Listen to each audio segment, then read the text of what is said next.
Easy and tasty chutney in 5 minutes ಮಾಡೋದು ಹೇಗೆ ಗೊತ್ತಾ? ಇದಕ್ಕೆ ಬೇಕಾಗಿರೋದು ಜಸ್ಟ್ 5 ಇಂಗ್ರೀಡಿಯೆಂಟ್ಸ್ ಅಷ್ಟೇ. ಅದಕ್ಕೆ ಫಸ್ಟ್ ಸಾಂಬಾರು ಈರುಳ್ಳಿ ತೊಗೋಬೇಕು, ತೆಂಗಿನಕಾಯಿ ತೊಗೋಬೇಕು, ಹುಳಿ ತೊಗೋಬೇಕು, ಒಣ ಮೆಣಸಿನ್ಕಾಯಿ ಮತ್ತು ಉಪ್ಪು ಇಷ್ಟೇ. ಫಸ್ಟ್ ಸ್ಟೆಪ್ ಗ್ಯಾಸ್ ಆನ್ ಮಾಡಿ ಒಣ ಮೆಣಸಿನ್ಕಾಯಿನ ಸುಟ್ಕೋಬೇಕು. ಒಂದೊಂದನ್ನೇ ಸುಟ್ಕೋಬೇಕು, ಜಾಸ್ತಿ ಕಪ್ಪಗಾಗಬಾರ್ದು. ಇದೆಲ್ಲ ಸುಟ್ಕೊಂಡಾದಮೇಲೆ ಈ ಇಂಗ್ರೀಡಿಯೆಂಟ್ಸ್ನೆಲ್ಲ ಮಿಕ್ಸಿ ಜಾರ್ ತೊಗೊಂಡು ಎಲ್ಲದನ್ನು ಹಾಕಬೇಕು.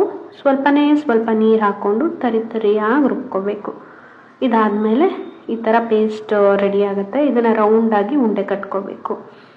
ಇದನ್ನು ಬಿಸಿ ಅನ್ನದ ಜೊತೆ ಮತ್ತು ಮಜ್ಜಿಗೆ ಜೊತೆ ನೆಂಚ್ಕೊಂಡು ತಿನ್ನಬೇಕು. ವೆರಿ ಟೇಸ್ಟಿಯಾಗಿರುತ್ತೆ. ತುಂಬ ಸಿಂಪಲ್ ಆ್ಯಂಡ್ ಈಸಿ ಕೂಡ ಆ್ಯಂಡ್ ವೆರಿ ಟೇಸ್ಟಿಯಾಗಿ ಕೂಡ ಇರುತ್ತೆ. ಎಲ್ಲ ಟ್ರೈ ಮಾಡಿ. Thank you.